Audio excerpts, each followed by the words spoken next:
Hello, this is Matt on the Moon Lambo channel. There is a way that your XRP that you are holding right now can earn you even more money than what it could just simply by appreciating relative to whatever fiat currency you're trading against, just based on the open market price of XRP. And I'm not a fan of this, but I want to talk through this because I'm willing to bet that some of you listening are doing this, or are even if you're not, you're just you think it might be a good idea, and so I thought it would be worth talking about. I suspect I can't be persuaded, but I don't know. I'm always willing to keep an open mind and hear people out. I've also got this piece from You Today titled "Billionaire Chamath Palihapitiya says he's sizing up his Bitcoin holdings." And this is interesting because the way that he's talking about treating investments in general, it's what I've been doing with excuse me. It's what I've been doing with in terms of my XRP investing over the last, 4-6 weeks, whatever it's been. So I wanted to talk about that a little bit too. It's actually really interesting, but excuse me. Whoa. Touch of the COVID again.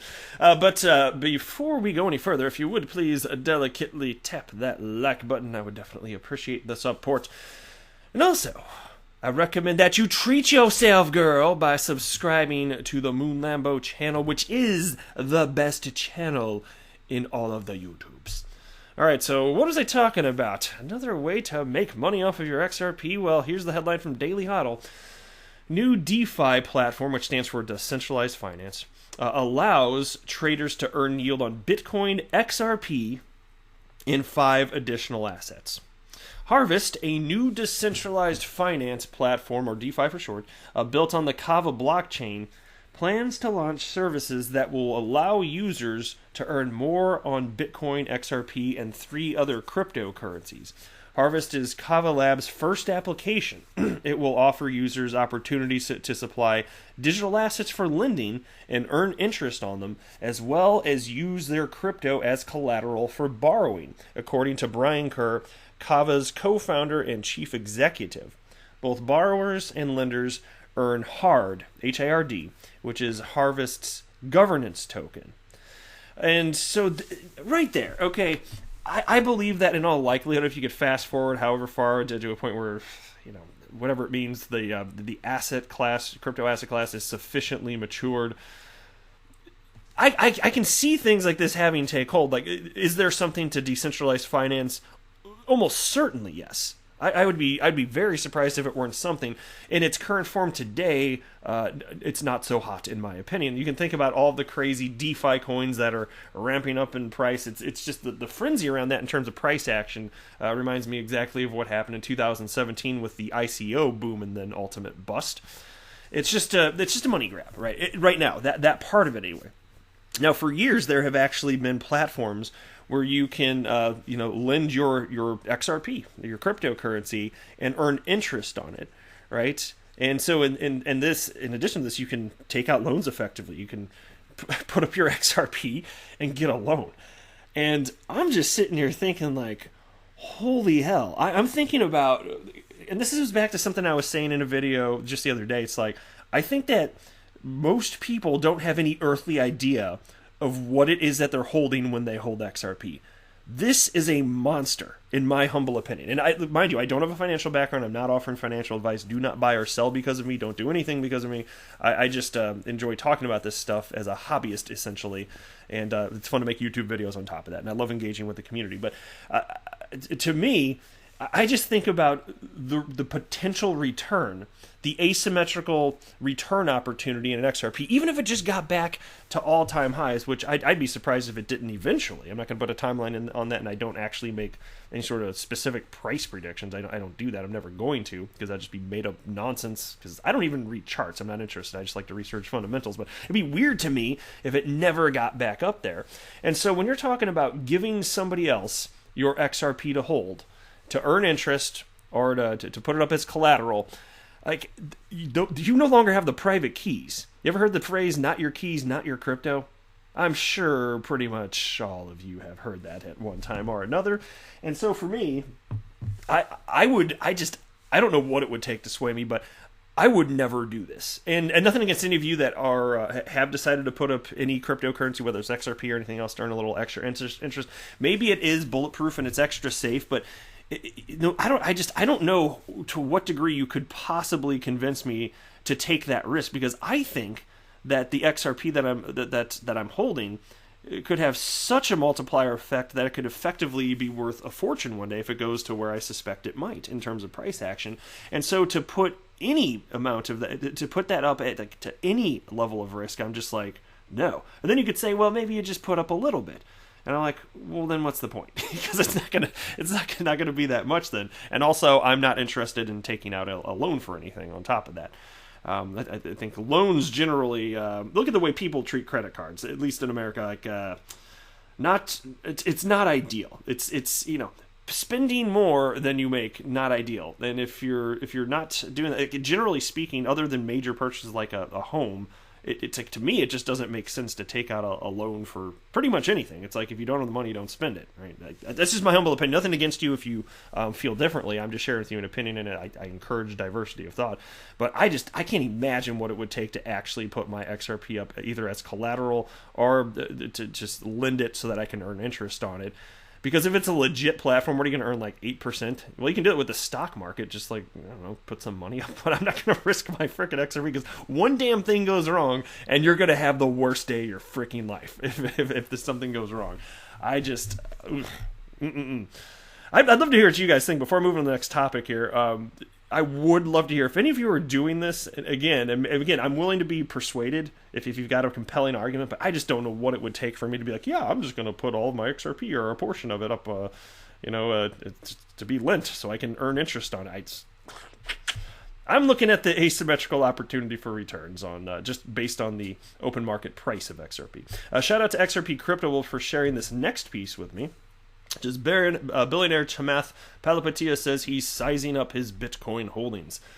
Social Capital founder Chamath Palihapitiya says that he's still sizing up his Bitcoin holdings in his September 23rd tweet.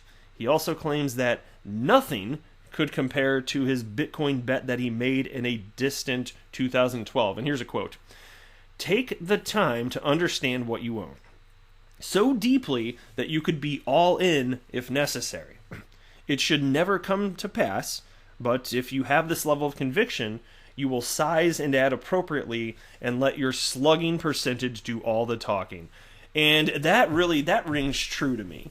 And to be clear, like, I've always thought that it makes sense to be diversified, of course, in various asset classes, and I've publicly stated that I'm not counting on crypto as a retirement plan, but if it helps to get me in that direction sooner, which it very well may, super duper. But I'm never going to invest so much that it would put at risk the rest of what I'm doing in terms of retirement.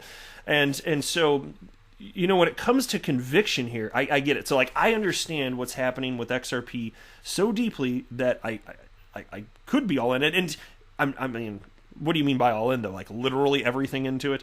I'm not going to, like I said, not going to take investments out of other assets to do that. But I will say that I have been ramping up as of late because I'm super duper convinced. And I understand that I could be wrong because I only know the information that is publicly available in terms of what developers are doing and how they're progressing in terms of real world adoption. I only know what's publicly available, and I share all of that with you, everything that I find, everything that's in the news. But I don't know what I don't know, quite simply. And so I still acknowledge that there could be some sort of unforeseen happening that could make me have a very bad day because I hold a bit of XRP. And if that happens, it happens. Life will go on. And that's why, I think it makes sense to diversify here. But as far as what he's speaking about here in terms of actual conviction, how strong I feel about it, yes. I feel highly confident that XRP is going to be worth substantially more than it is in the future. But for that small percentage of me that's like, I don't know for sure. It's not like a zero doubt thing for me. It's more like I'm highly confident. If that little bit of doubt ends up being the side that the way history shows us things go, like the level of loss would be such that would not be reasonable. And so I can't risk that, even though I feel extremely confident. I can't do it because then I wouldn't be able to sleep at night. So, I'm only putting up what I am willing to lose. And so I think that's pretty reasonable here. But as far as what he's saying here, yeah, you should absolutely take the time to deeply understand anything that you own. And in crypto, I don't think that most people are doing that, as evidenced by the fact that XRP, along with every other altcoin, is simply following the price action of Bitcoin. Well, what the hell is that, man? This asset class has been around for over a decade. Humans still are not at a point where they're willing to sufficiently parse out the differences. Now, some people do, like me, and perhaps you're one of those people if you're listening to this channel, which is an XRP-centric channel. I understand there's always new people listening, and welcome if you're here, by the way. But for everyone else that's been here a long time, like I bet you know a ton, right? And so you're parsing out, the differences, but I'm not convinced that most people are. I don't know if most XRP holders are. I don't know if it's the case that maybe most XRP holders don't even participate within our community, so maybe there's holders and they don't consider themselves part of the XRP community. I'm not sure. But regardless, it's just undeniable the way that the market's behaving right now. And I don't believe it's possible for it to stay like that forever. There are over 7,000 cryptocurrencies as I record this. You don't need a new form of money for every freaking business idea, but you do for some, actually. As it turns out, you actually do for some, and there is real utility there. And the difference is not purely technological. It has to do with trust, which means having a decentralized cryptocurrency with an open market price is actually a key factor for many applications, and that's a big piece of what people are missing. That's why those people that are anti-crypto say, oh, well, you could just have a bank coin, or you could have a coin from the federal government that can do this. I'm like, no, because that doesn't address the problem of monetary policy. Think about how the United States is treating the United States dollar, turning that into it's already a digital form. There is a digital form, but turning that into something, if it's blockchain based, like a central bank digital currency, that doesn't do anything to change the monetary policy. And changing the monetary policy, to have a cryptocurrency that, again, like I said, is decentralized and has an open market price, that allows for the creation of business models that absolutely otherwise could not exist.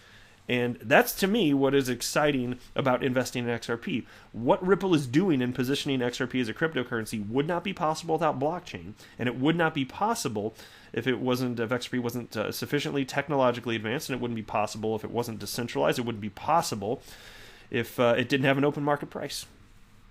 And so whatever you decide to do, like I said, I never offer financial advice because I that's not my place, and I would never want that level of responsibility. Anyway, that's why I'm always super clear in every video that's not what I'm doing here. But whatever you decide to do, just make sure that you're as educated as possible, especially if you're actually going to buy something. Make sure you know what the heck you're doing. And there's still no guarantee. Even as reliable as real estate is, you saw it happen in 2008, 2009. And even if that is a once-in-a-lifetime occurrence due to irresponsibility of the federal government, even if, the point is, you could buy a home in what appears to be a respectable neighborhood, and what if things start going south in the area and your home values depreciate? Historically, that's not what happens with real estate, but I'm just saying, no matter what you choose to purpose, there's always a certain amount of risk, and so just make sure you're arming yourself with knowledge, and it's always a good idea to not make decisions based on emotion. Is there anybody out there that would say it's a good idea to make buying decisions based on emotion? I hope the answer is no. Yet, funny enough, that is what we see in the stock market, and it's what we see in the crypto asset class. You see people FOMOing in and panic selling. Not a good idea, in my opinion. Not a very good idea. So I have strong hands, but it's not because I just feel a certain way and I'm just going to hold based on emotion. It's that I've done my research, I've made myself aware of all of the risks, and if it goes the way I think it will, then super duper. And if not, okay, I'll be a little bit of a sad panda for a while, but it's not going to ruin my life. It won't. It would suck, but hey man, investing, right? That's just where we are. All right, that's it for this video. I am not a financial advisor. Do not buy or sell anything because of anything that I say or write. That would be a very, very, very bad idea. Until next time, to the moon, Lambo!